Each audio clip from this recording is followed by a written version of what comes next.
welcome to it. Time for some bullet points. Republicans retreat. It was intentional, don't worry. They're having some conversations about where they're going from here.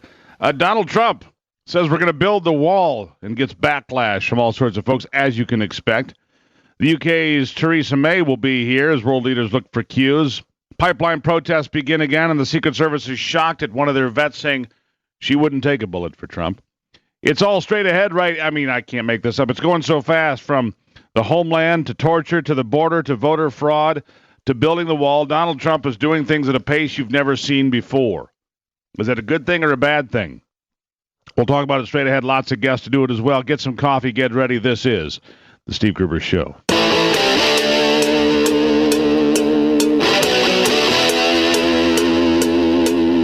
This is Common Sense Radio. Straightforward and no excuses. All right. Come on now. This is the Steve Gruber Show. Call me crazy. Oh, yeah. What I said was perfectly right and spot on accurate. Boy's got a mouth like a cannon, always shooting it all. Stop. Yeah, stop. I mean, you're way off script. Got it in me. Gonna quit until it all comes out. Hey, boy! Education. Yeah, you know, it's not cynical. It's common sense. Pay attention to me when I'm talking to you. I'm gonna rock the nation. Rock the nation. Genuine, accountable, and raw. Here is Steve Gruber. It is Thursday. Glad you got on board the train here. You know, I had this idea that when the election was over, that maybe the political talk would slow down a wee bit.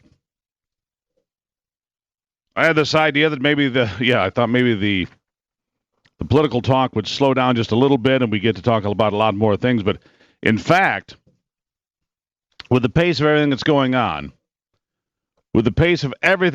on, I don't know that it's ever going to slow down at this point. I mean, seriously, you look at the amount of work coming out. Now, right now, it's executive orders, and this president will need to turn his focus to legislation that goes through Congress. Right now, he's basically going back and undoing a fair amount of what Barack Obama did when he was president. But he's also ordering the enforcement of American laws and so forth that have been in place for a very long time when it comes to things like immigration and law enforcement in that arena. So when it comes to immigration, where are we? Well, let me tell you. Let's start with this. President Trump signed executive orders yesterday authorizing the construction of a United States-Mexico border. I think he called it a physical barrier, actually. And then set his sights on sanctuary cities. Now, he's following through on these campaign promises. You heard them all through the campaign. It energizes his base, and, of course, it outrages those that don't like him, which is a fair amount of people, you may have realized. The orders cover a range of immigration enforcement measures. The marquee item, a directive, as I said, to build the southern wall. While it's not clear exactly how this wall might be funded or how much it will cost, Trump continued to maintain his position that it's going to be paid for by the nation of Mexico. In fact, let's hear some comments from the president on this matter. It's clip 11, Donald Trump talking about the border, about his promise, and what he intends to do going forward. Clip 11, go. All right, let's hold on for that just 1 second. The border wall is going to be, they're going to begin here in just a few months. He says the construction will start as soon as they can. As soon as they can, they're going to get onto that. Is it there? I just signed 2 executive orders that will save thousands of lives, millions of jobs, and billions of dollars. These 2 orders are part of an immigration reform we outlined during the campaign. I want to emphasize that we will be working in partnership with our friends in Mexico to improve safety and economic opportunity on both sides of the border. I have deep admiration for the people of Mexico, and I greatly look forward to meeting again with the President of Mexico. We'll be doing that shortly. We will discuss close coordination on many important issues between our countries. This coordination includes the dismantling of cartels and keeping illegal weapons and cash from flowing out of America and into Mexico, out of our country, out of the United States, and it goes right into Mexico. So he says that's going to start now, a physical barrier. That wall is under construction, and as you can imagine, those that are on the other side of the issue are going, well, frankly, nuts. It's true as far as everything else goes as well. You keep an eye on what's happening here. Things are happening at a very fast pace. Like I said, the list is substantial already. It's been TPP, it's been pipelines, it's been security at the border, conversations about torture, distractions about crowd size and voter fraud, which we'll get back to a little bit later. The ability to cover all of these stories, well, it's a lot, I'll tell you that. Now, when it comes to those that are coming into the country, there's a conversation also right now that Trump is going to block immigration from several countries, Iraq, Iran, Yemen, Somalia, and others. And there are people here in the United States that say he can't do that. It's unconstitutional. I don't believe there's anything that can prevent him. I don't believe there's anything that can prevent him from stopping immigration from any country. I think it's the president's prerogative to restrict immigration or refugees or whatever you may call them from any nation on earth. It's been in place forever. It has, and unfortunately or fortunately, foreign citizens and refugees don't have constitutional rights under the American Constitution. Not until they arrive here and become part of what we have going on here. Until then, well, he can block whomever he wants. Now, as you can imagine, the Council on American Islamic Relations didn't take it well. Nihad Awad calls President Trump's actions on immigration un-American and Islamophobic. It is clip 16. Clip 16, CARE reacting to the possibility that Donald Trump's going to say we can't take people from these countries for a period of time. 16, go. Muslims, we believe, are the sole targets of these orders. These orders are a disturbing confirmation of Islamophobic and un-American policy proposals made during the presidential election campaign. Never before in our country's history have we purposely, as a matter of policy, imposed a ban on immigrants or refugees on the basis of religion or imposed a religious litmus test on those coming to this nation. Ideological and religious questioning imposed on our government agencies by Islamophobes, many of whom are now in policy-making positions, will not make us safer and will instead send a very negative message to Muslims that are not welcome in America. One of our nation's darkest moments was during World War II, when we turned away Jewish refugees seeking our protection. We cannot allow religious bigotry to affect our willingness and ability to welcome those fleeing violence and persecution. You got it. All right, so here we go. I'll take your phone calls, 888-900-9966. Back in a moment.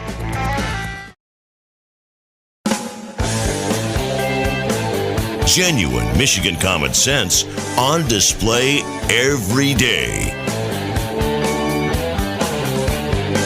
All right, 18 after on this Thursday. According to some members of the Trump administration, holdovers really, people that are in intelligence and security, say building this wall and actually securing the border after what we've been through and where it's been will take years.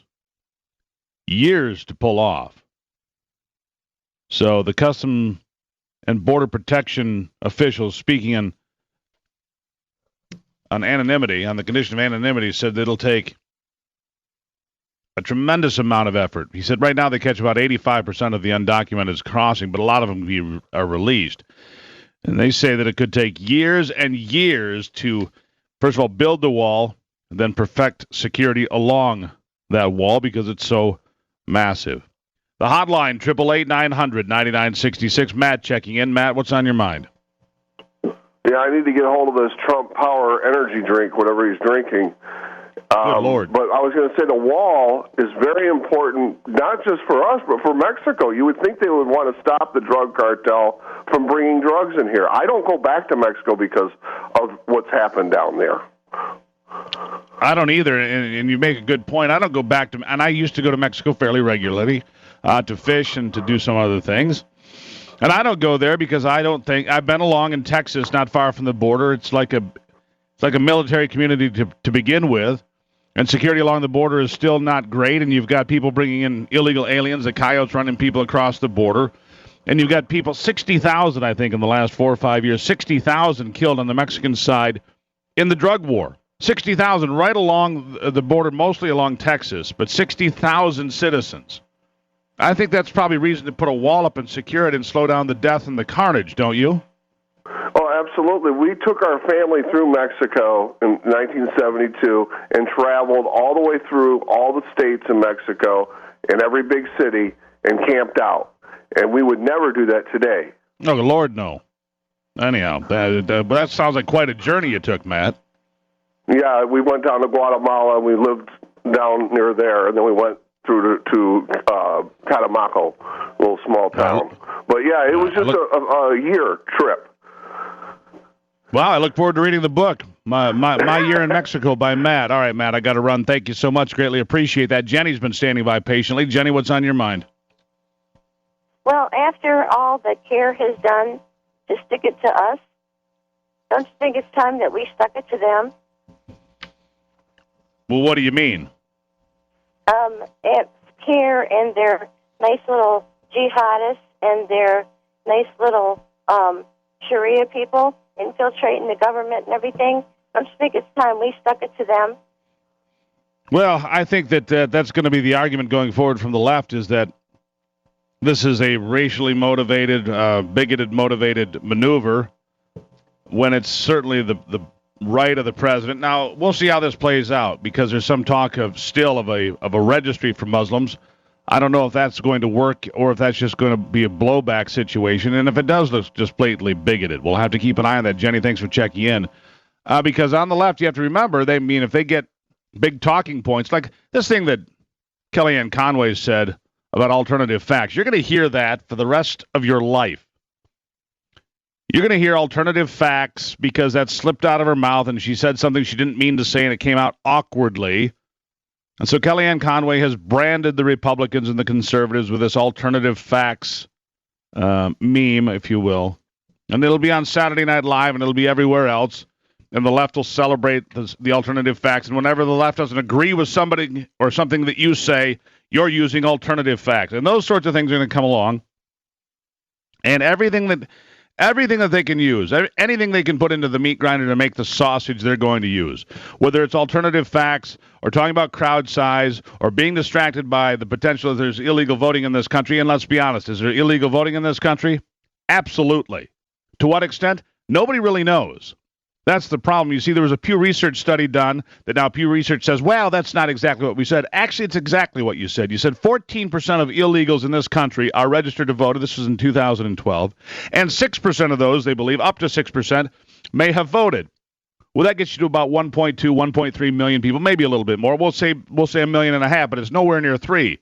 But if then you add on to that people that are registered in more than one state, or people that are voting that are deceased, which has gone on in Chicago for a long time, and other places as well, I'm sure, you get close to that 3 million person mark, maybe more.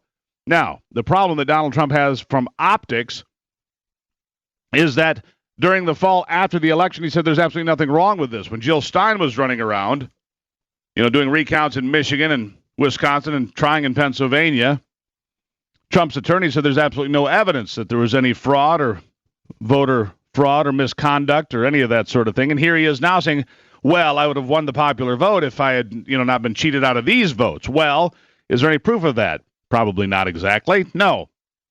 But do we all probably have a pretty good inkling that there's been voter fraud and voter fraud exists in this country? I think that's safe to say and fair to consider for a conversation. So if that's the fact, if that's the case, and most people think that, hey, the cornerstone of our country is free and open elections, and we have to have confidence in the elections, then why not?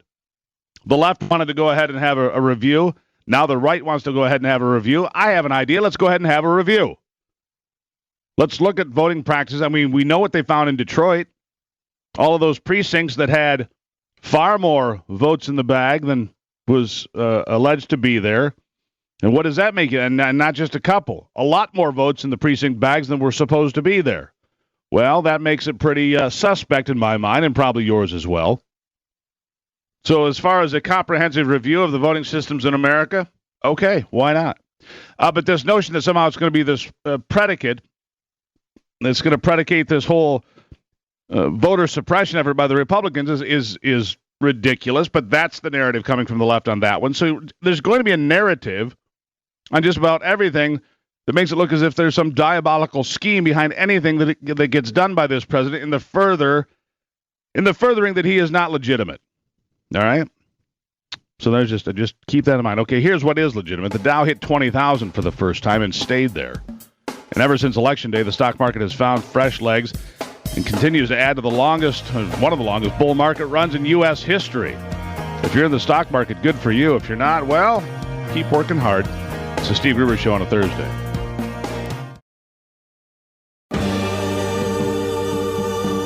Getting your day started with news from around the state and around the world. Common Sense Radio. This is the Steve Gruber Show. In a white room with black curtains near the station. Black roof country. All right. No gold pavement. Net neutrality. It's one of those Orwellian terms, really it is. It sounds like the exact opposite of what it turns out to be. Neutral it is not. Net neutrality is a term for government regulation of what has been free and thriving in the world known as the Internet. You might have heard of it. Under the rubric of neutrality, though, the federal government would reclassify the Internet as a public utility. Really. And regulate it accordingly. Moreover, the feds would rely on regulations designed in the 1930s to regulate telephone companies. The government, yes, your friends at the government, would be intimately involved in setting prices for the Internet. But we have good news, you see. Donald Trump has designated Ajit Pai, and he is an outspoken critic and opponent of net neutrality. What does it mean for all of us? Well, let's get somebody here that might know a bit more. Charlotte Hayes, Director of Cultural Programs at the Independent Women's Forum. Charlotte, welcome back. Hey, Steve. Thanks for having me. Look, this is very good news. Tom Wheeler, who's the outgoing chairman of the FCC, was a big proponent of net neutrality. It was definitely going to come. And the reason this is so bad is because the Internet has been even in the Obama years, the Internet was the one part of our economy that was just going gangbusters. But if we had net neutrality, it would slow it down. It would be people would find it more difficult to invest, and you would be getting Internet bills that have all of these mysterious little charges. You know, your telephone bill comes if you still have a landline like I do, and you've got all these little charges that add up, and you have no idea what they are. Well, you'd have all sorts of taxes like that if we have net neutrality. Mm-hmm. So this is a real bid for freedom and a real bid for continued prosperity of the Internet. And Ajit Pai has been an open proponent of less power for the FCC. Now, think about that. He's going to possibly move into the chairmanship of the FCC. And unlike most people that would say, well, I want more power and more control and this and that, he said, we want less FCC. We want less government control. He wants less power, basically, which is refreshing to say the least. And he is a very smart individual. He's from India, immigrated from India. But he's very astute. He's very good on social media. He was the guy that kept sticking a thorn in Wheeler's side when Wheeler was the chairman for the last several years, because there'd be a decision from the FCC, and then there'd be this dissent, and it was loud, and it was on the front page right next to the ruling. So he was right there every time. Yeah, he has made life pretty miserable for Tom Wheeler, and I think Wheeler was came late to the net neutrality banner. He was an Obama appointee, obviously, and I think he wasn't pro net neutrality until he realized he had to be. But this is great. Listen, if Hillary Clinton had won the election, we would have net neutrality, and the Internet would slow down. It would not be as much of it would not be as innovative. This is a big deal, and I think what's interesting, Steve, is this is something it's hard to talk about because it's so abstruse, and because the name of net neutrality throws you. You think, wow, I'm for neutrality. I don't want anybody to get a leg up or that's why they name things this way. I mean, that's they throw you off. Yeah, that's the intent. Yeah, it's sort of like violence against women. The Violence Against Women Act. It has this Orwellian name, and if you're a critic of it, people say, "Wow, you believe in violence towards women?" No, I don't. I don't like that bill. And in the same way, I believe that everybody should have an equal shot to innovate on the internet. But that's not what this does. It sounds like this would be great for innovators. Wow, it's neutral. Anybody can do this. It's oddly enough just the opposite. Well, there you go. Here's the thing that I want to know about, which is the fairness doctrine, because I believe we would have been saddled with that as well if Hillary Clinton had come along. Let me tell you what the fairness doctrine is for listeners that don't know. It would give equal time. If I'm on the air, for example, and the government deems that I'm too conservative, they would order that somebody comes up after me for the same amount of time, whatever that determination is, to give it fairness. And the government would determine what is fair. And I find that very frightening as well. Well, yeah, it's listen, the fairness doctrine is anything but fair. It's another one of those Orwellian names that make you think what it's not. And so you would have the government listening in to you and me talking now, and the government would say, gee, I think we need to balance Steve and Charlotte. I think we'd better get, somebody from Now, or maybe somebody from the Women's March, or maybe the people who were up on the crane yesterday with a big banner that said "Resist." But the government would resist what exactly? Yeah. Right. Well, here's the thing. I look at all of the things you're talking about, and I come to this. I come to Air America. And for those of you that don't know, Air America was a left-wing liberal radio network here a few years ago, and it had all these big names in liberal thought, if that's kind of an oxymoron, but liberal thought had all these people up there, and it failed miserably because nobody wanted to listen to that garbage. No, see, the reason that this sort of thing works here, and the people like Rush Limbaugh have worked for years and years, is because people can sell advertising, and it works as a financial model. People will support it with their dollars, and therefore advertisers will spend money to promote their products because they'll get sold. It doesn't work on the other side. It's an abject failure, and the only way to get those liberal voices out there that nobody listens to, apparently, is to force your way in, because you can't compete in the actual business model that exists for that. Well, yeah, liberals don't like market forces. The fact that people listen to you is irrelevant to them. They basically want to put on somebody to balance you out to whom nobody will listen. They do not like market forces. That's anathema to them. That's actually what all of this is about. That's what it's all about. Yeah. That's right. It's anti-capitalism, America uses too much, America's too rich, America's too arrogant. That's what all of these things come back to, whether it's the Women's March, or it's the Earth First mentality, or it's we need more social programs, or the United Nations. It all comes back to the same root disease. Absolutely. And, Steve, you can take net neutrality back to distrust of market forces, too. I mean, it all comes back to the idea that market forces are bad, and market forces really are individual people asserting their preferences and freedom. Well, exactly right. But see, they don't like the market. They don't like capitalism. They don't understand the thing that's created more liberty created by economic freedom in this world than any other single factor ever. Well, they don't like individuals deciding. They want to decide for individuals. And not to get back to the Women's March, but the one thing I noticed about it, there were actually some nice kids on the subway on Saturday. The one thing I noticed about it is somebody else had decided for them. They hadn't really thought through these issues. And it was perfect for the left because there were no market forces. There weren't people saying, gee, I thought through these issues and came up with a different opinion. Yeah, exactly, and there you go. Charlotte, always a pleasure. Great to have you stop in and explain this to us. It is a little bit, it's out there to understand, but it's important because, everybody's got the internet pretty much anymore, so it affects pretty much everybody. Thank you, Charlotte. Thank you. From the Independent Women's Forum, the Cultural Programs Director thereof. Charlotte Hayes here on the program. Still to come, Chad Stewart will be here from the Michigan Department of Natural Resources to talk about chronic wasting disease in the deer herd and more deer found this time in Mecosta County. We'll talk about that. And later, Tamyra Lynn Murray, Dr. Ann Pierce, Congressman Tim Walberg, and a whole lot more. You're listening to The Steve Gruber Show.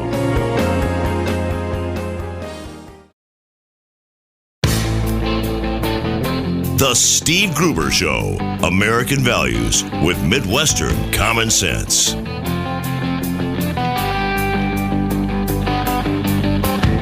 In the wind, he's still alive. 45 after on this Thursday. Coming back closer to home now, and a disease out there that impacts the state of Michigan. And whether or not it impacts you directly, it does impact you.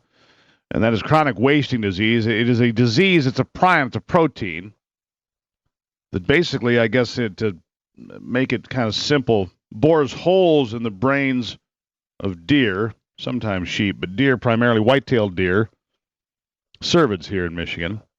And it's passed around from different members of the herd, and it's always fatal. And so it's called chronic wasting disease because the deer basically starve to death. They wither away over time, and it's a horrendous thing to see. And it's of grave concern to the DNR. It's been here for a period of time now, and here with an update with us today is Chad Stewart of the DNR, the deer specialist. Chad, how are you? I'm doing great, Steve. Thanks for having me. Haven't talked to you in a while, but I know you found some more deer. Let's bring the listeners up to date on where the cases have been found, first of all, and then we'll talk about how serious it is. Well, we started with CWD finding it back in 2008 at a private facility in Kent County.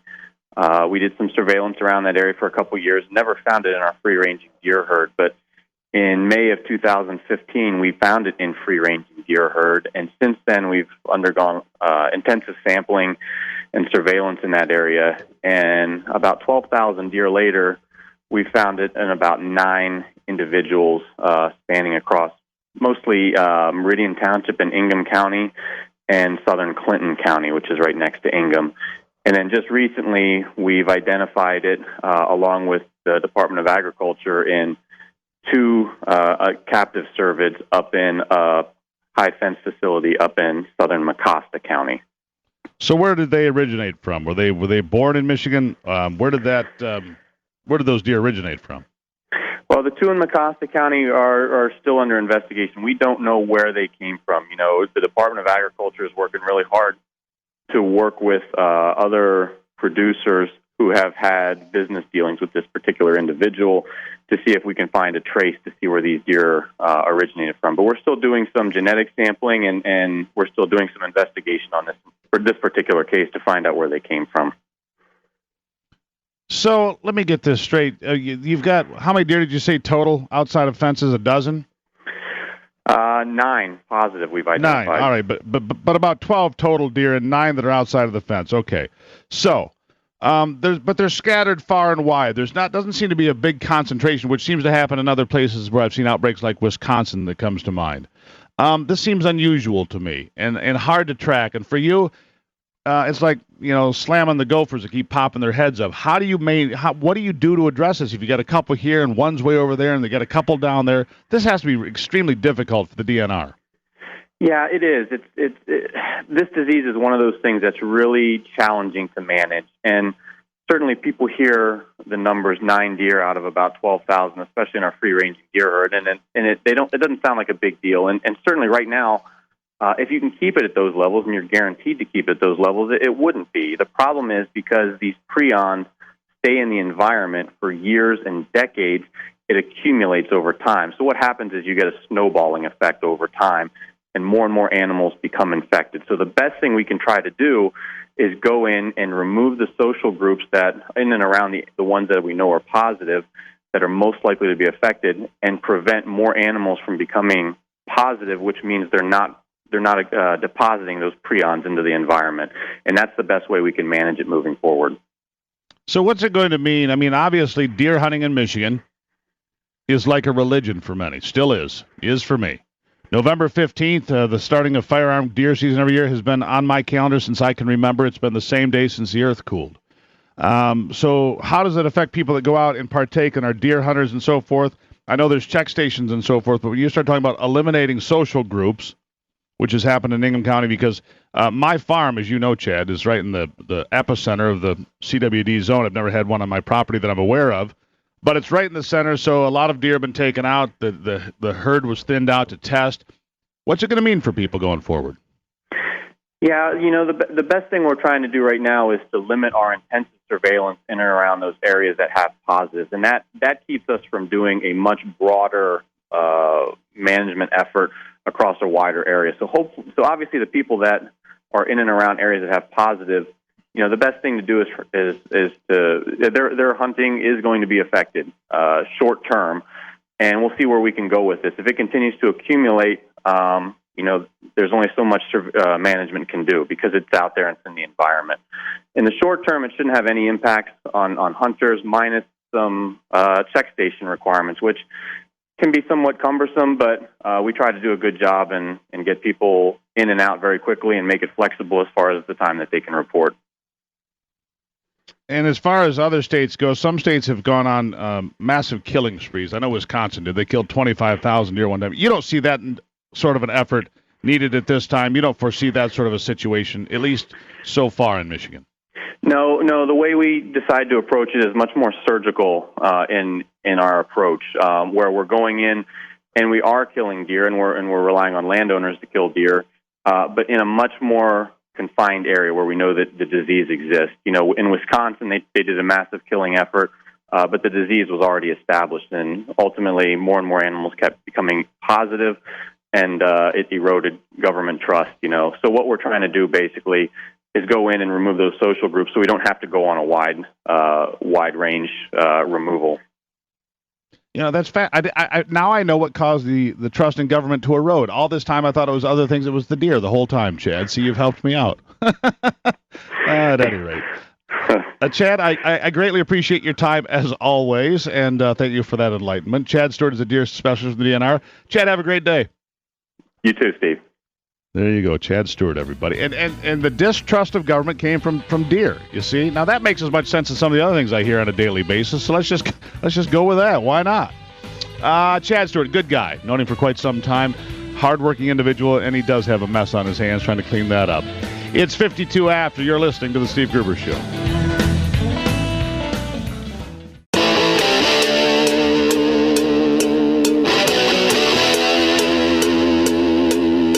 This is Common Sense Radio.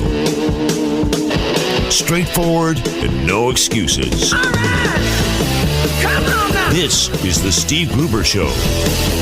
Call me crazy. Oh, yeah. What I said was perfectly right and spot on accurate. Boy's got a mouth like a cannon, always shooting it all. Stop. Yeah, stop. I mean, you're way off script. Got it in me, gonna quit until it all comes out. Hey, boy. Been a long education. Yeah, it's not cynical. It's common sense. Pay attention to me when I'm talking to you. I'm gonna rock the nation. Rock the nation. Genuine, accountable, and raw. Here is Steve Gruber.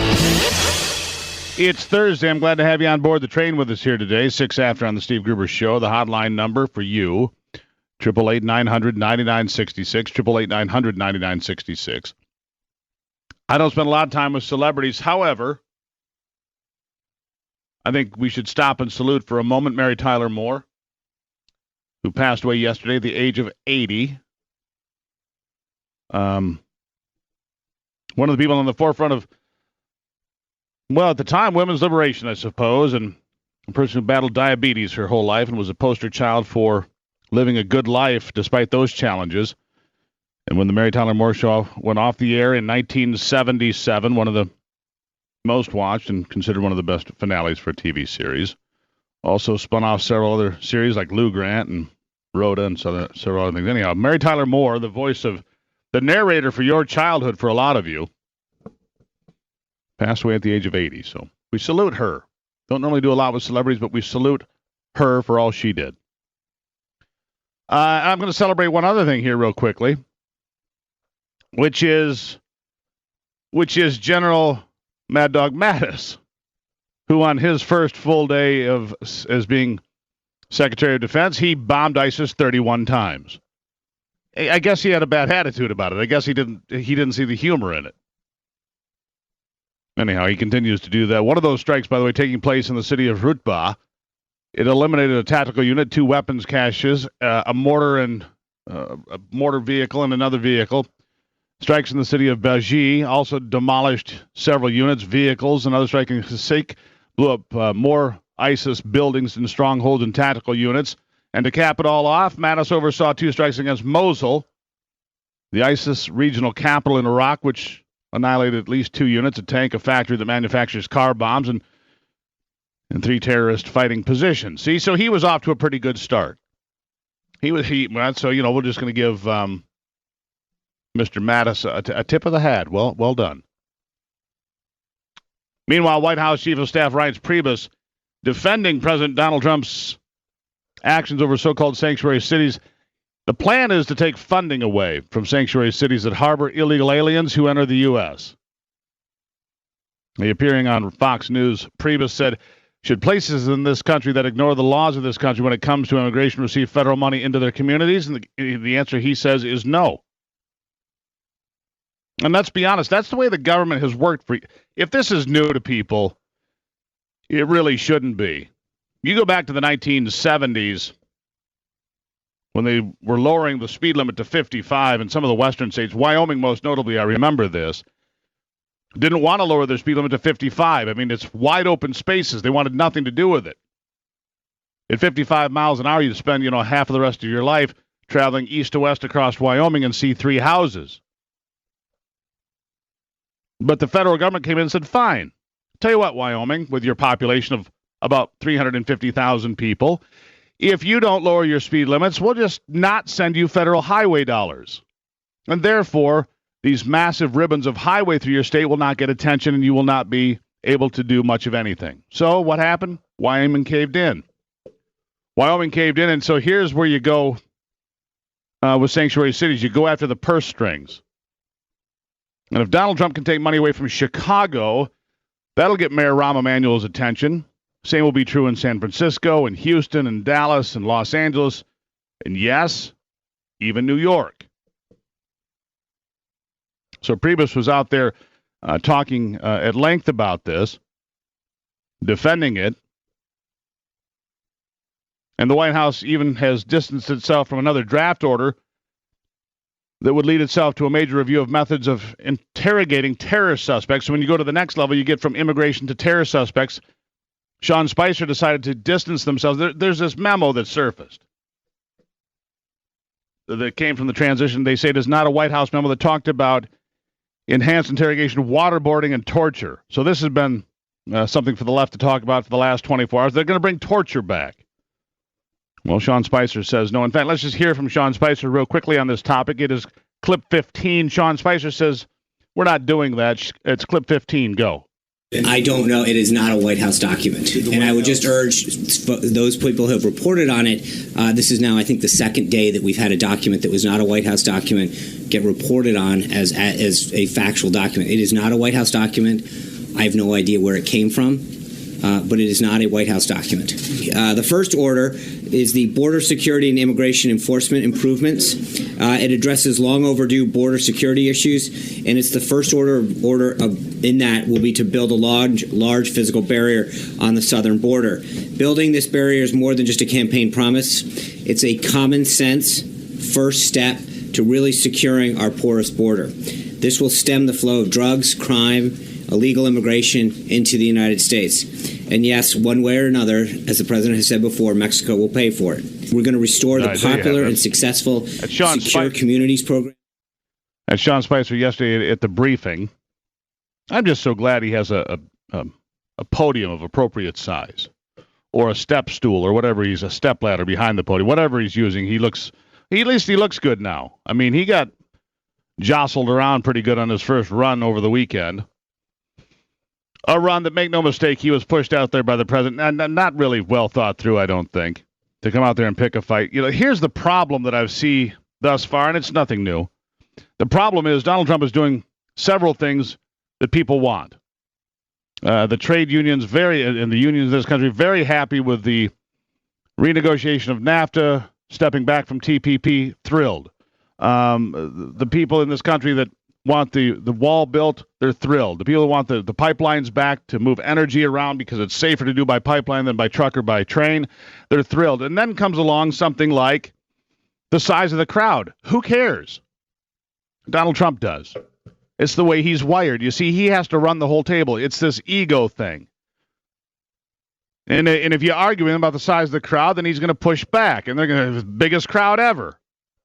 Whether it was or wasn't, doesn't matter. It matters to him. You see, and he gets distracted. And then it's like, well, I didn't win the popular vote. Well, let's investigate. Why? It distracts from the things that you're actually accomplishing. And there's the downside of all of this. He stumbles over his ego, and he is, admittedly, a bit thin-skinned on a few things. He is winning. He's done more in 6 days. I mean, this flurry of executive action is unprecedented. I've never seen anything like it. I don't know anybody that has. This is unprecedented. Usually an administration gets in there, they start to work, they get things going. But he had a unique situation because he was following a president that had, led by executive orders, so it's easy to come in and eliminate those executive orders and change everything, well, almost overnight. The first big meeting coming now for the UK's Theresa May. We'll talk about more about that coming up. Theresa May, the Prime Minister of the UK, on her way to Washington. She'll be the first big one in town. How's that going to come out? We'll talk about it straight ahead on the Steve Gruber Show.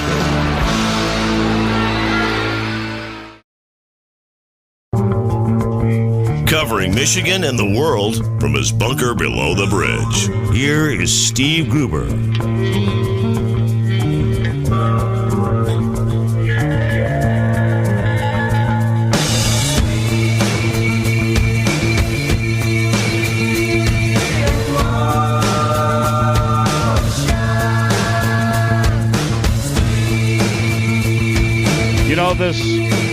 This presidency, I think what is this?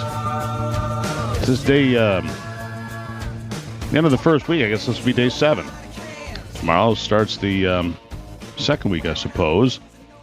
And this president is a fascination, not only to people here in America for all of the things that he's doing, but trust me, overseas, as I've told you, on the BBC 5 or 6 times here in the last week as a contributor, as I do that. And people around the world are they're trust me, those on the left across the world are just as hateful of Donald Trump as those on the left that live here in the United States. There's no question about that. But for those that support what he's doing, like building the border wall and slowing down refugees from countries like Syria and Yemen and Somalia and other places that have been hotbeds of terrorism, he is, well, let's be honest, he's a hero. Lynn Murray here, she's a woman who has been a business owner in Michigan and became the founder of Michiganders for Immigration Control and Enforcement, an outspoken critic of the refugee policies and the porous border, somebody who has been a loud voice and somebody who I think is probably pretty pleased with the way things are going. Tamyra, welcome back to the program. Good morning, Steve. How are you? I'm doing well. You do have a bit of glee in your voice there, and I have not talked to you. That's fair to say, right? And I have not talked to you since the election, so you're pretty pleased. Oh, my gosh. I couldn't be happier. Can you hear that? Oh, yeah, absolutely. What we're beginning to hear is American pride again. People. So what do you make of it? What do you make of it, all the pushback? Again. What do I make of it? This is the way I envision it. Trump is picking us up, dusting us off, telling us that we are good enough to work those blue-collar jobs if we want to. That's a good start. Let me jump in here. Go ahead. One of the things that you pushed back on hard was the number of refugees coming to Michigan. And Michigan was one of the number one stops for refugees coming in from different parts of the Middle East. And you had said on this program that put us at risk for possible terrorist attacks and, lone wolf attacks and things of that nature. That looks like that's going to get dialed back some. But people on the other side say that, those that think that there should be restrictions on immigration and refugees and a border wall are nothing more than bigots and hateful people. So, how do you balance that out? Well, you just have to not listen to the rhetoric. Do they ever come up with a new argument? All we're trying to do is protect Americans, protect American jobs, make it so the average Joe can go to work and not worry that he's going to get blown up on his way. We have a stark contrast in Trump's cabinet picks as far as border security. We had Jay Johnson, who said terrorists should be treated as civilians and not in military procedures. He helped Obama write the 10 mandates that ushered in no immigration control and tied the hands of Border Patrol, leaving us unprotected. And now we're going to get a 4-star general that made his way through the ranks, and they're going to treat Border Patrol just as a rank-and-file organization. That's what they want to do. And have let me ask you this. Reporting. Go ahead. Yeah, let me ask you this, Tamyra, because I want to jump in here, because one of the things that we keep hearing about as a possibility is a registry for Muslims in America. Now, we already had that. Well, we had it, but it didn't work, and it was kind of sent down the line because it was considered to be over the line and possibly unconstitutional to do that. Do you support a registry? Is it something you think is probably going too far? Should we just restrict immigration? Should we focus harder on our intelligence communities to prevent things like what happened in Orlando, Florida? What are your thoughts when it comes to these things? I don't think a registry is too far out of question. I know it sounds bad, the terminology they use. That was started after 9/11, and it did work. President Obama was the person that said it didn't work and it was racist. We weren't allowed to do that because it offended people.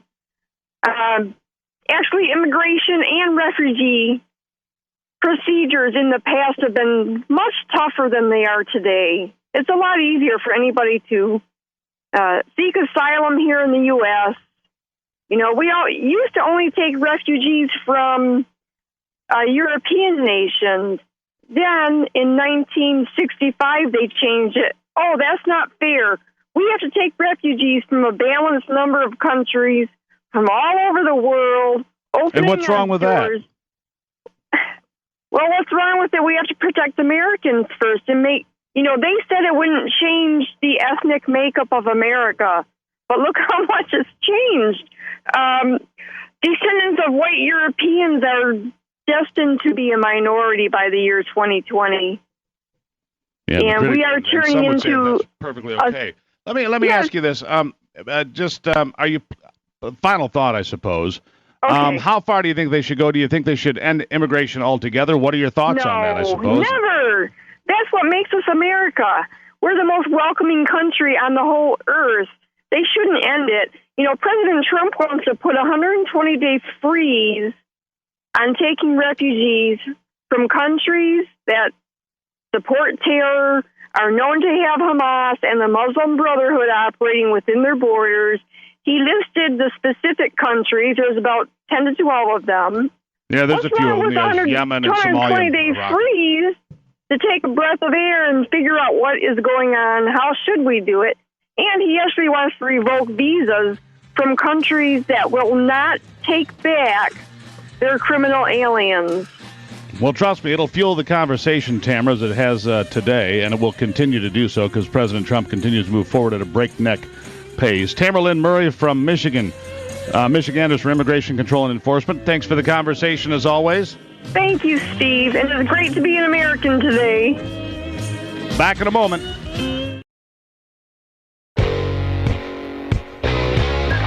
Michigan, born and raised with Midwestern values and Michigan common sense.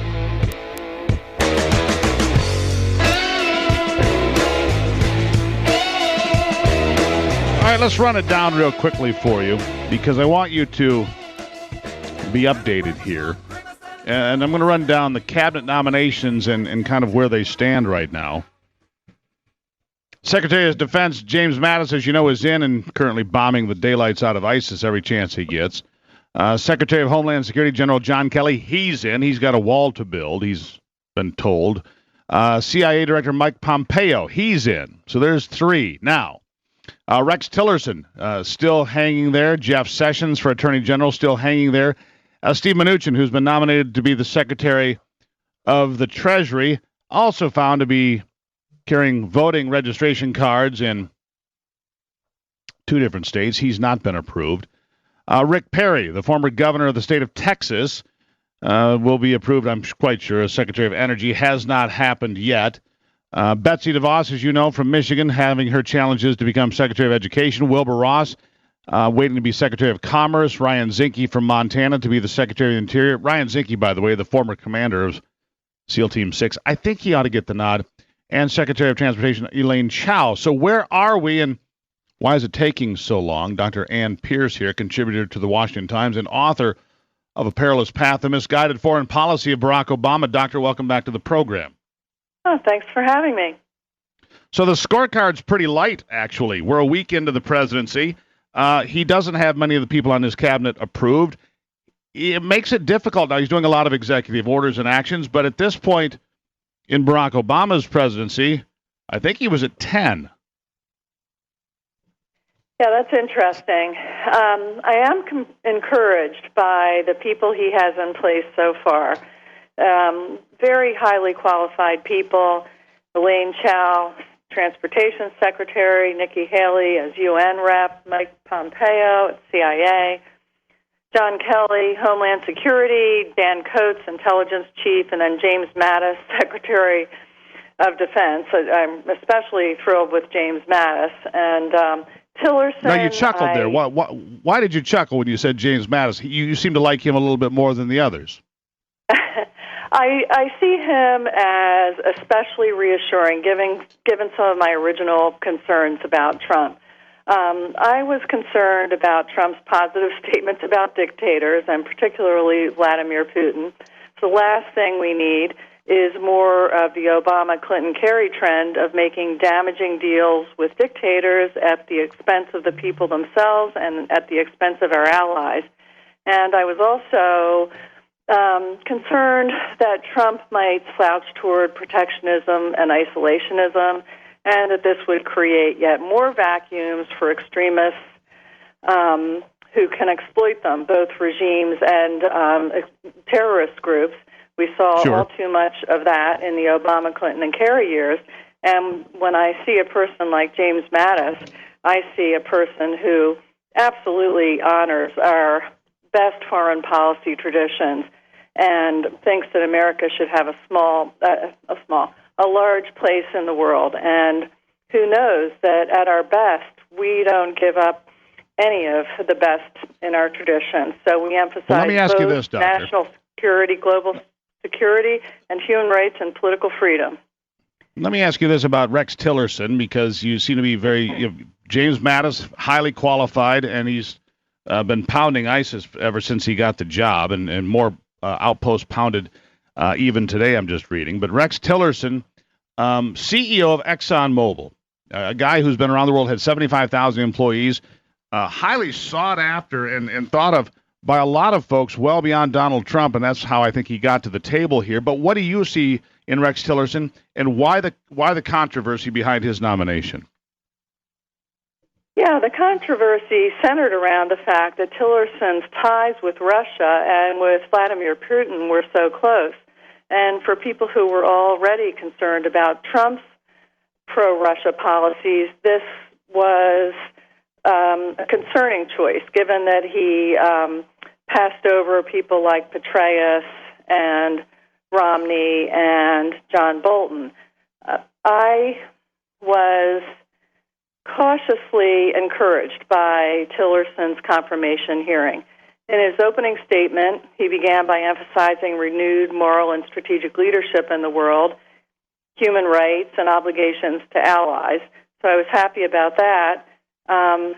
He was a little ambivalent on Crimea, but then went on to say that if Russia did not respond to pressure on Ukraine, that he would support giving Ukraine defensive weapons, which is something we should have done all along. And he rightly emphasized keeping our commitments in the world and restoring relations with our traditional allies, which, if we actually did that, would certainly be a great step away from Obama-Clinton-Kerry foreign policy, because they so often treated enemies and adversaries generously while treating democratic allies and pro-democracy groups ungenerously. And I think the way we should look at Tillerson and the Trump team in general is to remember that Trump is not the only one in charge, and that we do have Congress and we do have divided government. And the senators who approved Tillerson have made it very clear that they are going to give him a chance but also pressure him. So I'll just read this one statement from Senator Portman, which I thought was a very clever statement. He said, "Because of Tillerson's commitments on NATO, Russia, and Ukraine, I plan to vote for Rex Tillerson to be our next Secretary of State." But it paints him right in that corner that he has to be right there on those issues, which I appreciate. Let me ask you something. You mentioned protectionism and so forth, and one of the things that Donald Trump has already done is backed away from the Trans-Pacific Partnership. He said he's going to renegotiate NAFTA. Theresa May on her way to town here Friday. Tomorrow she'll be at the White House from the UK, the Prime Minister, of course. What do you think, when you talk about isolationism and protectionism, how do you view NAFTA, how do you view TPP, and how important is this meeting with Theresa May?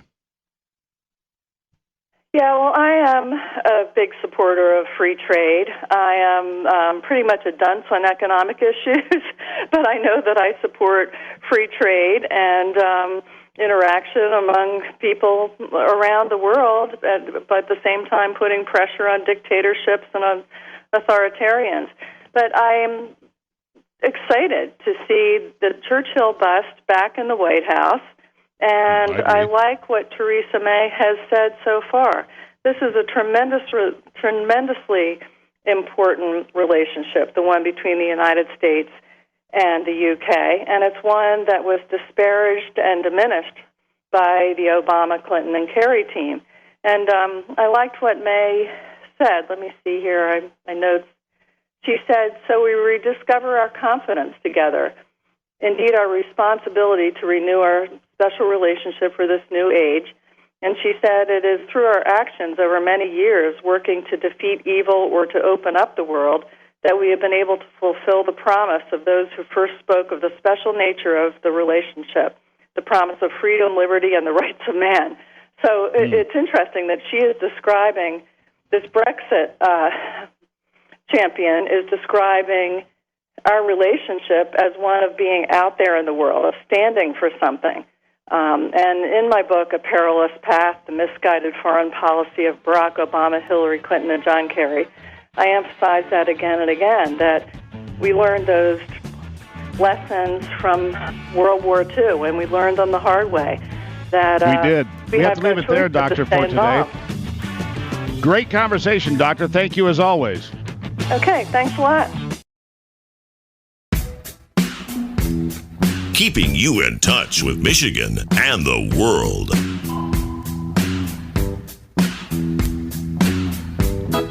All right, so, I think I get out a fair amount. I'm not like a homebody.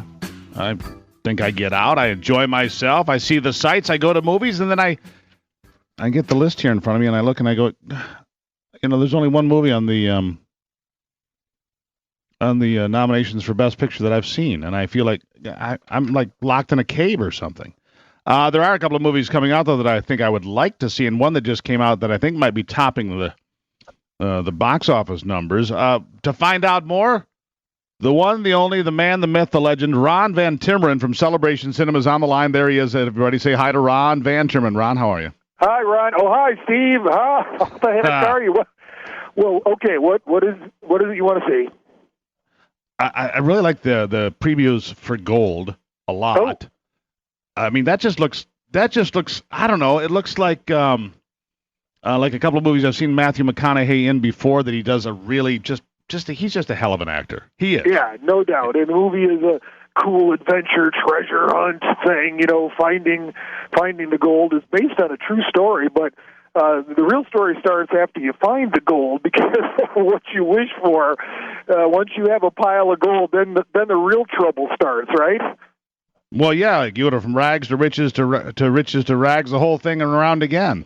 Yeah. Everybody wants a piece of your gold action there, and so yeah, you're right. Matthew McConaughey's fantastic. Bryce Dallas Howard in this movie. Edgar Ramirez. It's kind of an also-ran this weekend, Steve. I don't think it's going to challenge anything for the top of the box office here. And as you mentioned, with Oscar nominations coming out, just about all of them are making their way back or are still in theaters. Paramount's re-releasing Arrival with extended footage, and Fences is still in theaters for a few shows. Hacksaw Ridge coming back. Of course, Hidden Figures has been the top in the top 3 for the last 3 weeks here, and well, you got some work to do, pal.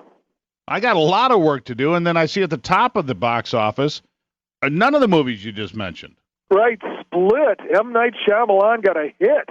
Man, did $40 million, Steve, and it was only tracking to do in the high teens. It captivated that teen, thrill-seeking horror movie crowd, and the word was out. I mean, sometimes they can kill a movie from Friday to Saturday, or sometimes they can help double the gross from one day to the next, and that's what happened with Split.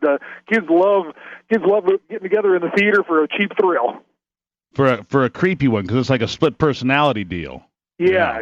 James McAvoy plays a guy with like 24 personalities, and he abducts these girls, and it looks crazy, creepy. And of course, with M. Night Shyamalan, you got to expect the supernatural twist at the end.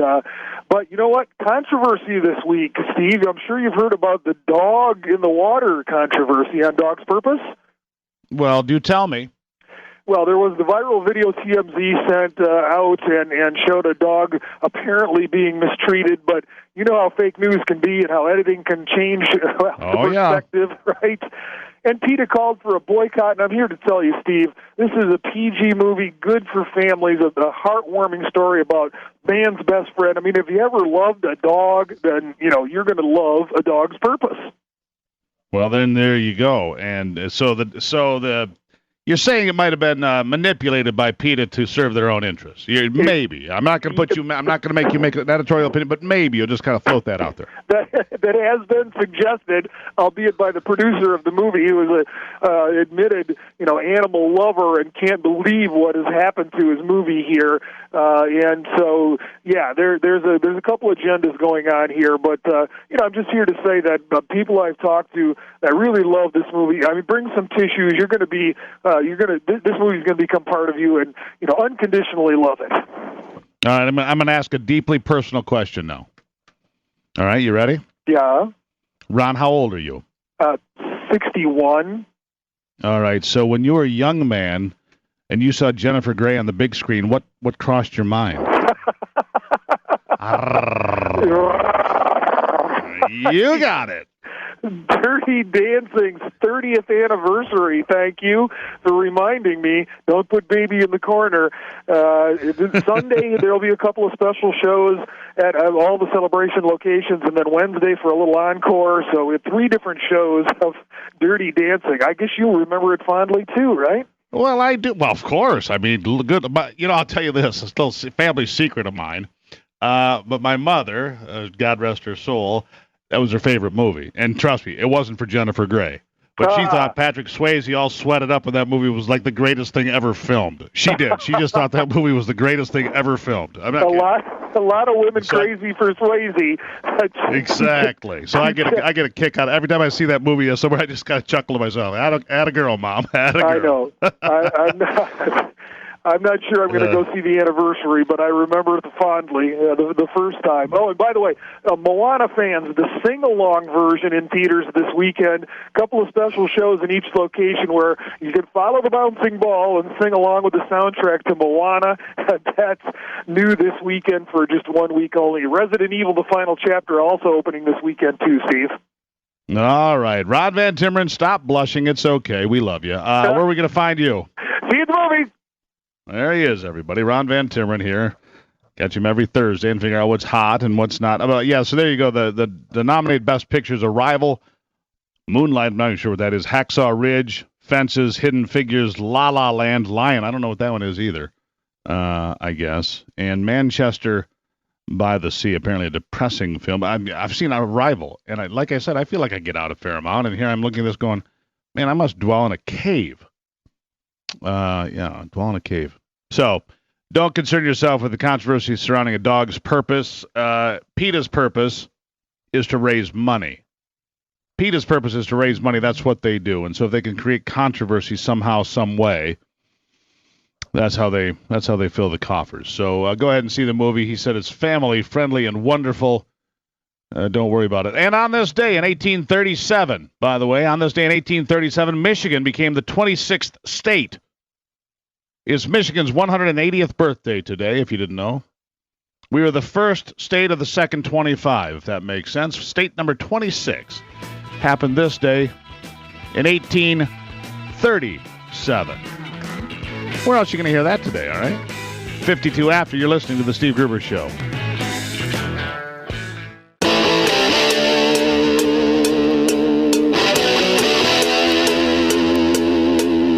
This is Common Sense Radio. Straightforward and no excuses. All right. Come on now. This is The Steve Gruber Show. Call me crazy. Oh, yeah. What I said was perfectly right and spot on accurate. Boy's got a mouth like a cannon, always shooting it all. Stop. Yeah, stop. I mean, you're way off script. Got it in me. Gonna quit until it all comes out. Hey, boy. Been a long education. Yeah, it's not cynical. It's common sense. Pay attention to me when I'm talking to you. I'm gonna rock the nation. Rock the nation. Genuine, accountable, and raw. Here is Steve Gruber. 6 after on this Thursday, and in the Great White North, it is white again. Snow spread across much of the northern lower and through the UP yesterday and through the evening hours. I know I drove through a good portion of it.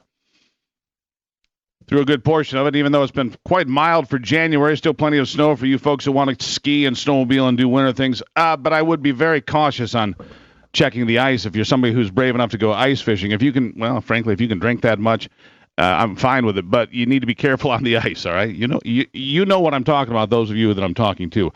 Shout out to Gary listening at 94.5 FM Patriot Radio in Mackinac City. Normally, he listens to the Lansing broadcast on WJIM, but he traveled north. He said, catching on 94.5. Thanks for listening, Gary. He's working for Great Lakes Elevator, and we appreciate their support and your support across the state as well. The hotline number, 888-900-9966, 888-900-9966. Well, Donald Trump, the president, says he's going to cut funding to sanctuary cities. He says he's going to cut funding to sanctuary cities, and his White House Chief of Staff, Reince Priebus, is defending the president over the move to block those federal funds for so-called sanctuary cities that they harbor illegal aliens. And so you have to think about this. How do you feel about the idea that your tax dollars go to, say, Chicago? And those tax dollars are used to protect people that are here illegally, and worse, potentially, protect those that are here illegally and that are already criminals. So they bring this criminal element with them. Some, not all, just relax there in the back. Take a breath. But they bring this criminal element, and your tax dollars are supporting that. So you're out there working your tail off or trying to find a job or whatever the case may be, or even retired. And your tax dollars are going to sanctuary cities. Well, that's going to end. And that's the way it worked, in the 1970s during the highway bill. When states like Wyoming and Montana said, we don't want to lower our speed limit to 55, the government said, that's fine, don't. And we won't send you any federal highway dollars. Small states can't defend themselves against that kind of, overlord behavior by the federal government, so they cave in. In this case, we'll see what happens. If Rahm Emanuel in Chicago, for example, wants his federal dollars to come, sounds like he's going to have to play ball. And also going along with this, and according to the Trump administration, to better inform Americans about the impact illegal aliens are having on crime rates in sanctuary cities, President Trump also ordered the Secretary of the Department of Homeland Security to publish a weekly list of crimes committed by those that are in the nation illegally. so he can illuminate the problem more clearly for those that doubt there is a problem, or for those that don't think the problem is very big or very grave. The executive order titled Enhancing Public Safety in the Interior of the United States, Trump directed Secretary John Kelly to be transparent with its citizens. Of course, John Kelly's going to be awfully distracted. He has a wall to build. He has a wall to build because Donald Trump, for anybody who is telling you that he's not going to build the wall, it was just a campaign promise. When he got into office, it wouldn't happen. Of course, those on the left were saying that a lot. It was just a bunch of bluster and bull. Well, apparently it's not, and he has taken the next step. In a conversation with ABC News, the president said he hopes to get construction underway for a border wall as soon as possible. Although getting Mexico to pay for it, he somewhat hedged a little bit. He says that might be complicated. It's clip 14. It's Donald Trump talking to David Muir of ABC News. Ultimately, it'll come out of what's happening with Mexico. We're going to be starting those negotiations relatively soon, and we will be in a form reimbursed by Mexico, which I've always said. So they'll pay us back? Yeah, absolutely, 100%. So the American taxpayer will pay for the wall at first? All it is we'll be reimbursed at a later date from whatever transaction we make from Mexico. Mexico's president said in recent days that Mexico absolutely will not pay, adding that it goes against our dignity as a country and our dignity as Mexicans. He says, quite simply, they're not paying. David, I think he has to say that. He has to say that. But I'm just telling you, there will be a payment. It will be in a form, perhaps a complicated form. And you have to understand, what I'm doing is good for the United States. It's also going to be good for Mexico. We want to have a very stable, very solid Mexico. When does construction begin? As soon as we can. As soon as we can physically do it. Within months? I would say in months, yeah. I would say in months. Certainly planning is starting immediately. So he's not waiting. He's moving forward. So Secretary Kelly will be in charge of that operation as well. But if you haven't figured this out, Donald Trump is a micromanager. He was involved with picking the napkins for some of the balls following the inauguration last Friday, right down to picking the napkins. This guy can't help himself. He's involved with everything, and he's also accustomed to winning and winning big, and so when he doesn't, he gets distracted by his own ego, it seems, which is why you have these sideshows involving the number of people at the inauguration, which, by the way, I would suggest is huge. I was there. And I would suggest that the live shots on the Jumbotron showed us that it was full all the way back to the Washington Monument, but I don't care. The fact of the matter is, whether it was 1 million or 800,000 or 10 million, today Donald Trump is president, we can move on. And then the other distraction here about illegal votes, well, that should be, I suppose, the left has called for an investigation to make sure we have free, fair, and impartial elections. Now, Donald Trump calling for it, even though after the election he said there was no problem with the American voting system. Prior to the election, he said there could be. He's gone back and forth on this one with the political wins. So why not just do the investigation? Find out how many people that are deceased, that are still in the voting rolls casting ballots, find out how many illegals, because according to Pew is trying to back up from this, but the fact of the matter is, back in 2012, Pew Research did a study, peer-reviewed, and it said 14% of illegal aliens in America had registered to vote, and 6% of illegals, they believed, up to 6%, had actually cast ballots. Now, they didn't say for the presidential election or local election, doesn't matter, up to 6%, which would be 1.2 to 1.5 million people could have voted illegally as illegal aliens. Combine that with people that are voting, potentially, that are deceased, and other irregularities, you might get to that 3 million person figure that Donald Trump cited, 3 to 5 million. It's an awfully big number. But if it were true, it would be awfully disconcerting. So Jill Stein wanted to investigate. Now Donald Trump says, why not? And so I say, why not? Go for it. Meanwhile, holding hands, hundreds of protesters opposed to the Keystone XL and Dakota Access pipelines took to the streets of D.C. this week for a fresh round of demonstrations after President Trump signed executive orders clearing the way for those projects to move forward again.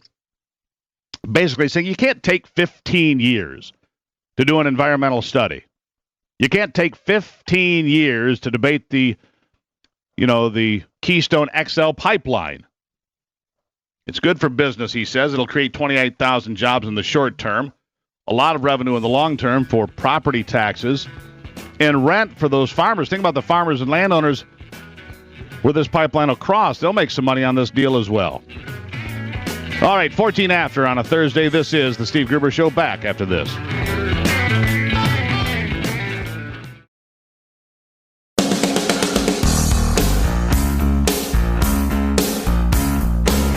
Keeping you in touch with Michigan and the world.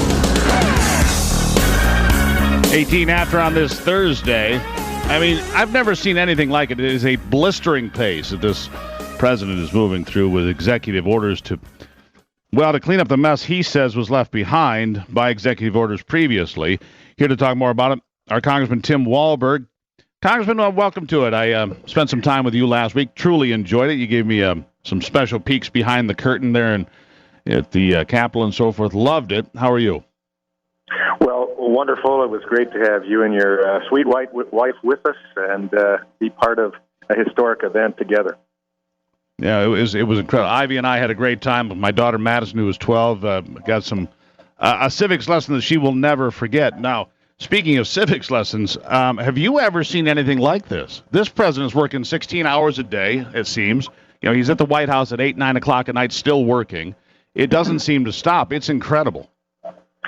It is incredible, and we'll be meeting with him here shortly this morning. He'll be coming over to Philadelphia to meet with us and walk through the gambit of LGBT protesters, etc., out front of our hotel. But no, he is committed to fulfilling the promises, even as he stood and you heard his speech. He didn't back off with 4 presidents sitting on a platform behind him, all the members of Congress except for 60 or so, and some special interests. And he came straight out of the pit and said, I'm giving this country back to you. And he stretched his hand out across all of the audience in front of him. And since that time, he's been working on a pace about 3 executive orders and actions a day that are very significant, saying this is what I told you how to do, and this is what I'm doing. Yeah, big impact. TPP, NAFTA, pipelines, a lot of other things, building the wall, defunding sanctuary cities. Now, you're at the retreat with the Republicans in Philadelphia, as you mentioned. So some of these things being received well, but what about these distractions about crowd size? And now, you know, looking into the possibility of voter fraud in America, where he says 3 to 5 million people may have voted illegally in the election. What do you make of those things? Well, you know, I personally would forget the argument about crowd size. So what? On voter fraud, if he has a reason to believe it, then he has a responsibility to move forward on it. And I guess we'll see. We want to make sure that if there is fraud taking place, it doesn't happen for anybody in the future. But I think we'll see as he moves forward on the bigger stuff. One lady said to me, in fact, this morning as we were talking, that New Yorkers have really kind of liked him taking on these issues because they see him taking on the press and really pushing back for the first time and saying, you're not simply just going to push us around and get away with it. We're going to push back on you. But in the end, we've got to get down to the main stuff, and I think he will. It was encouraging yesterday to hear our leader, the speaker, and others say that we are on track equally on the same footing with the president as we move forward on defunding Obamacare, repealing it, and then repairing health care in this country. We're on track for comprehensive tax reform as well. So if we can stay on the same page together, basically, I think we can do a lot of good things for this country. Isn't that the exact challenge, though, Congressman? Isn't that it right there? Staying on the page with Donald Trump because he gets distracted. Look, there's something shiny over there, and he gets focused on something. I mean, I get it. I have ADD myself. I understand the challenges here. But he gets distracted, and easily distracted some days. How hard is that going to be to keep on task? Well, we'll see. None of us here have ever worked with a president like Donald Trump. Appears like he's going to be.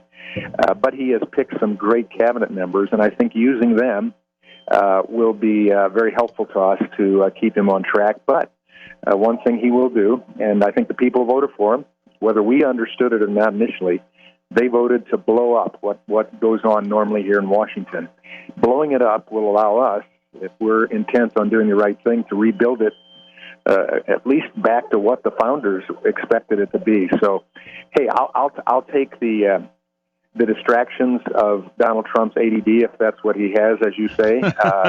I'm just saying, it looks like it. In order to have the motion it looks familiar moving forward. to me. Yeah, I'm just saying it looks familiar to me because, he focuses and boom, then he gets distracted, then he focuses again. I know how that feels. But he gets a lot done that way. He gets a heck of a lot done that way because when he focuses, man, he can go through a pile of papers and have laser focus and really have attention to detail. So that's really good when it's working. Now, next week, huge announcement coming. I believe he said it's going to be a week from today.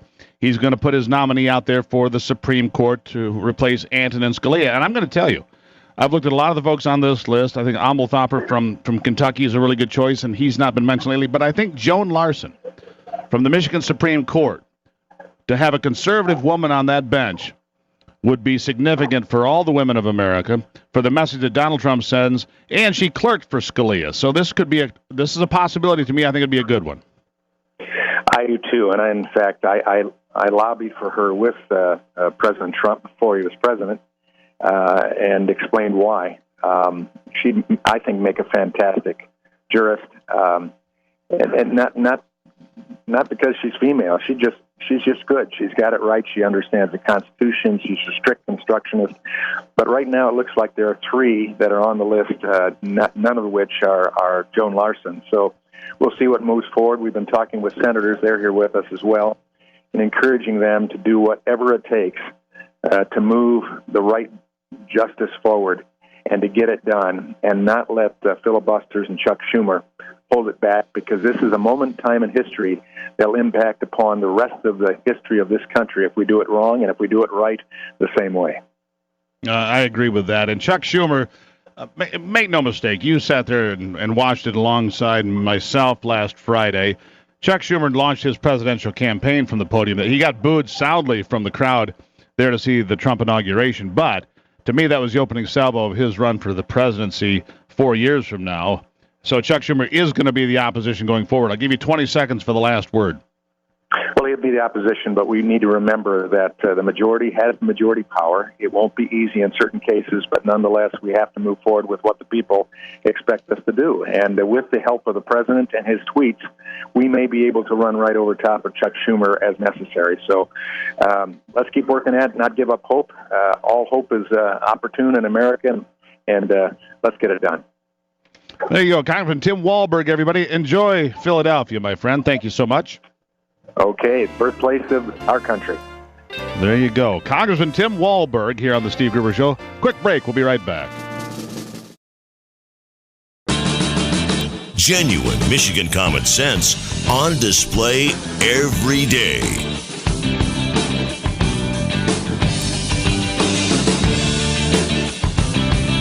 All right, 33 after on this Thursday. Glenn is on the line in Dansville. Glenn, where have you been? Hey, how are you, Steve? I'm doing well. Good. On the subject of the voter fraud, we have to be careful and make sure we're not talking about the mythical hacking the election. Those are two entirely separate things. And we all know voter fraud happens. Otherwise, Obama wouldn't have encouraged it during the election. He actually. See, you're wrong, Glenn. Hold on. See, you're wrong about that. No, hold on. You're wrong about that. See, voter fraud only happens when Donald Trump wins. When Donald Trump calls for an investigation, there is no voter fraud. You need to keep your facts straight. Mm-hmm. I don't think it rises to the level that Donald Trump is saying, but we all know this, and it's worth taking a look at. I think it's worth. If the left has called for it, the right's called for it. If you want to look, go look, and we'll see where it leads. Glenn, thank you for checking in. Greatly appreciate the time. The Dow Jones topping 20,000 for the first time and staying there for a bit. The greatest bull run, one of them anyhow, in American history. Diana Furchtgott-Roth is here, senior fellow at the Manhattan Institute, director of economics. Diana, welcome back to the program. It's great to be with you. How are you doing today? I'm doing well, and not as well as the stock market. Good Lord. Well, I hope you're invested in the stock market. I hope you're invested in the stock market. 100% sure, a little bit. That's what you should be. Sure, but what happens? How long does this last? Does it correct itself? What happens from here? There are always ups and downs in the stock market, so there might be a correction, but the general trend is up. Historically, the stock market has gone up about 10% a year. That's over a 20 or 30-year period. So we would expect it to continue to do that. But we would also expect ups and downs. There's always a higher variance for stocks. In other words, a higher up and down than there is for other forms of investment. which is why you should have a high tolerance for risk if you're investing in the stock market. And I advise... Pardon? I remember when I was younger, this is just a little aside to this, my father saying sometime, I don't know, 20 years ago now, he never thought he would live long enough to see the average top 7,000. Think about that. And he said, and he meant it. Good. I'm so happy to hear that. Yeah. Yes. And so it continues to rise.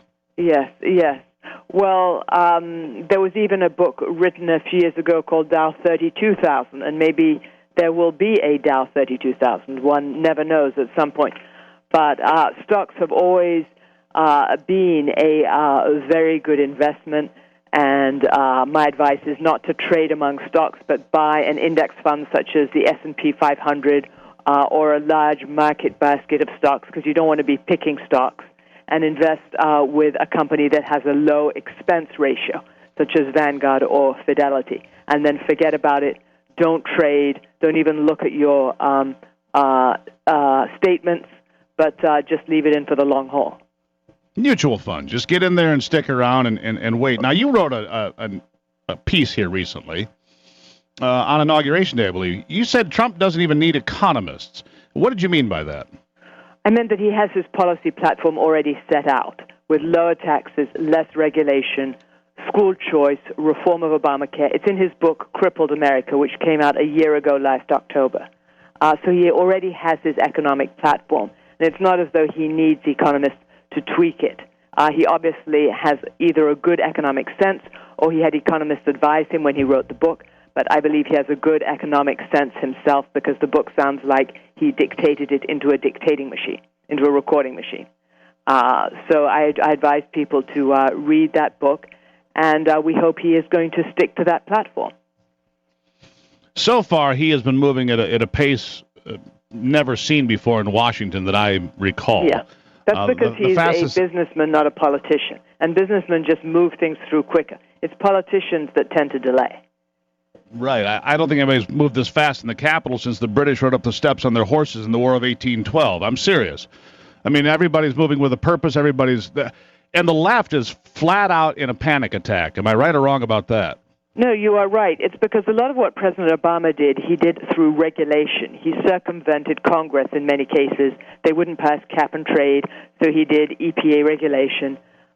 They wouldn't pass the Paycheck Fairness Act, so he had this very complicated form that required businesses to write down the race, sex, and earnings of their workers. All these regulations mean they can be overturned by another regulation. It doesn't take Congress to overturn a lot of what President Obama did.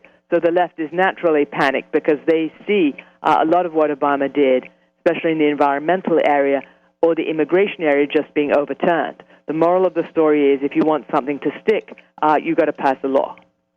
And that brings me to my next point with Diana Furchtgott-Roth here from the Manhattan Institute. Diana, he's basically going to be facing, because he can't do it all by executive order and executive action, as we know, because it doesn't hold. So the next phase then, after he gets some of the regulations out of the way and gets some things rolling, like building of the wall, which he started yesterday, then he has to go before basically 435 members of a board of directors, if you're going to take it from a business perspective, and he's going to have to work with Congress. And that's something, as you pointed out, a businessman's not very well suited to do because of the patience and the process. How hard is it going to be? Right, that's true. And I think that is why he chose as Vice President Mike Pence, who has been so far a liaison to Congress. He's been, for example, getting support for the different cabinet nominees by calling up some senators who might not have supported some of the nominees in the first place, such as Rex Tillerson. He's been making these calls, and I think he can be a very good link with Congress. He's also chosen Tom Price, former chairman of the House Budget Committee, to be the Secretary of Health and Human Services. So I think he is building links with the cabinet and the vice president that he chose. Mike Pence, in fact, Ivy and I have been talking about this, and she keeps remarking, look, every single picture, every single place that Donald Trump is, Mike Pence is right there, right over his shoulder. And in some cases, Mike Pence is giving the oath of office or signing some documents. Mike Pence is involved in a way that you have not seen a vice president involved, not in my lifetime. Well, I think that Cheney was very much involved in the George W. Bush administration. In fact, he was accused of being having too much power. I don't think that that's true, but he was certainly given a large portfolio, and President Bush respected his views and consulted him probably until the seventh year of the administration when Cheney's influence waned. But until then, he was very powerful. But he wasn't in every photo op. He wasn't every place the president. I mean, it didn't seem that way. Mike Pence is in every picture, every place, every meeting, every address, everything. And I don't have a problem with that. I think Mike Pence is probably a very stabilizing influence, a very leveling and level-headed individual, very, very much different personality-wise than Donald Trump, and I think it's a good leveling influence. I think it's good for me. I like seeing it. But I'll give you the last word here, Diana. Where do you think the president needs to go to keep the economy moving forward to get to 3 or 4% GDP? What needs to happen?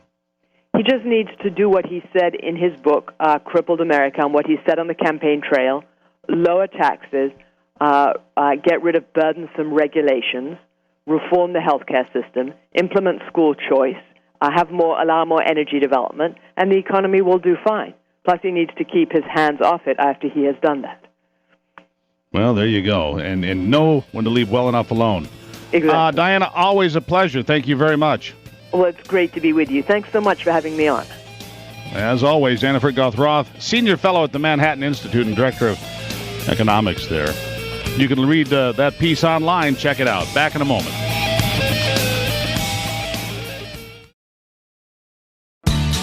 Delivering Michigan common sense with a big dose of truth and honesty.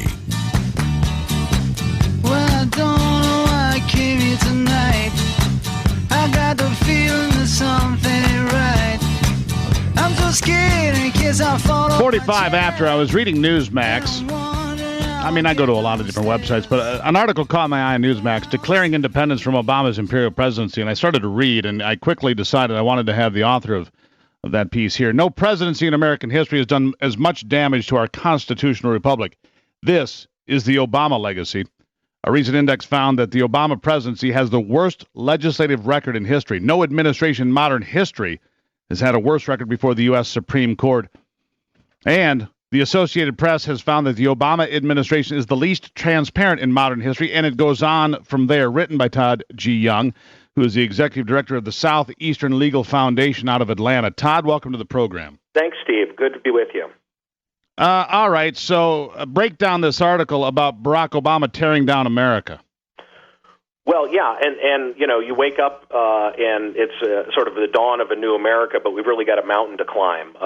We've got a republic that's basically been on life support. Those are pretty extreme comments. I mean, Todd, those are pretty extreme comments. Yeah. I mean, some people are going to go, "Well, come on, Todd, you're being histrionic. You're overreacting. What's going on?" Well, every one of our major institutions, and it starts with, because my organization, on a daily basis is litigating against the federal government when there's, in the case of the Obama years, executive overreach. Now, that sounds like a big word, but what that actually means is an utter disrespect for the three parts of government, the checks and balances, the separation of powers, the kinds of things you talk about all the time. This has been a real problem for our administration. So in reflecting back on this administration and realizing that, boy, we've got a mountain to climb here to get things back to the way they should be in a constitutional republic, it dawned on me that my well-thumbed version of the Constitution and Declaration of Independence that I carry around with me, Declaration of Independence, our founders put together a list of grievances against King George and the British government. And what stunned me in putting that together was how many of those grievances applied directly to the kinds of things we saw happen during the Obama years, and the kinds of things we now are going to have to spend, multiple years kind of unwinding.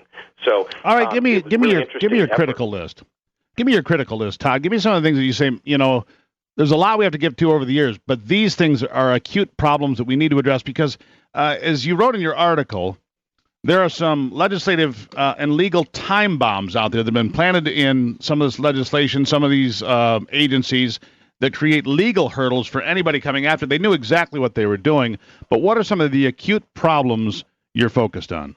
Well, let's take take a look, for example, at how regulations come into existence.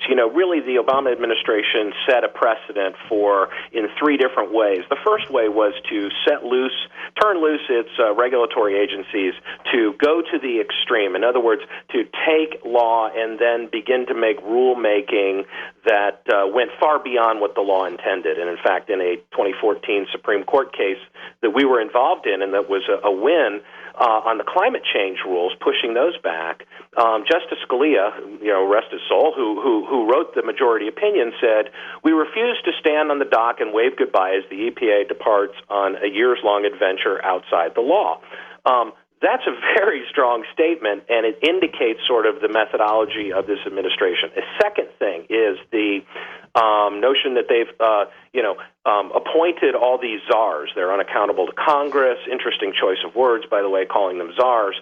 And that Cass Sunstein, the leader of this group, a well-known, liberal lion, law professor, bragged about this in the waning months of the Obama years, saying that, what we've done is buried these things so far down in existing regulations that it may take in his words, upwards of 3 years for each regulation to effectively be brought out of the system.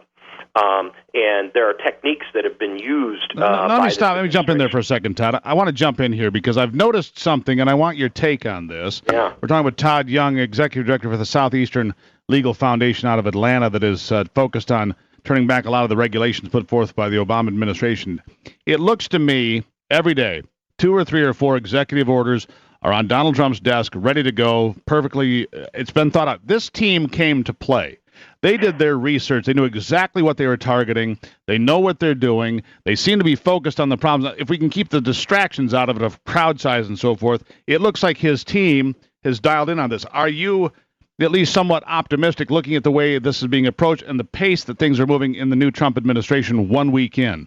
Yes, absolutely. In fact, the executive orders are the first important step because you can sort of undo, and that's really the idea behind these executive orders that have been issued so far, is essentially undoing, or simply in the case of immigration, enforcing existing law, that hasn't been enforced over the last 8 years. So that's a good start. The issue is going to come once we get Congress back into the picture. So, for example, the Congress over many years has sort of delegated its authority in the regulatory arena. So every regulation that's out there, not just EPA, but FDA and USDA and everybody, IRS, everything else, have delegated to the agencies the power, essentially, to write rules almost as they choose. And so what we're suggesting, and what a bill that just passed Congress hopes to begin that process, is for Congress, the elder brother, the first Article 1, section of our government, the first branch of government, take back some of its power, because it's essential that there be some accountability. These rules that have been enacted have never been approved by Congress. That's why we've been in court. That's why we've won a number of times, but so have many organizations. But it's based on that idea. Congress needs to take back its authority to approve changes to our laws. I could not agree more. One of the most dumbfounding moments of recent memory is half of Congress applauding Barack Obama when he said, "If you won't do it, I've got a cell phone and a pen." Yeah. And they're applauding their own obsolescence. Anyhow, Todd, I got to leave it there for today. It was bizarre. You're obsolete. I have no use for you, and they cheered him. It was bizarre to me. Anyhow, Todd G. Young, love to have you back sometime soon, Executive Director of the Southeastern Legal Foundation. Great conversation, Todd. Thank you very much. Thank you, Steve. Most appreciated. There you have it. And there's part of the problem that we're facing, boys and girls. Todd articulated it extremely well. You can find him on Newsmax. Go ahead and look up his articles, find out more. It's 52 after. You're listening to The Steve Gruber Show.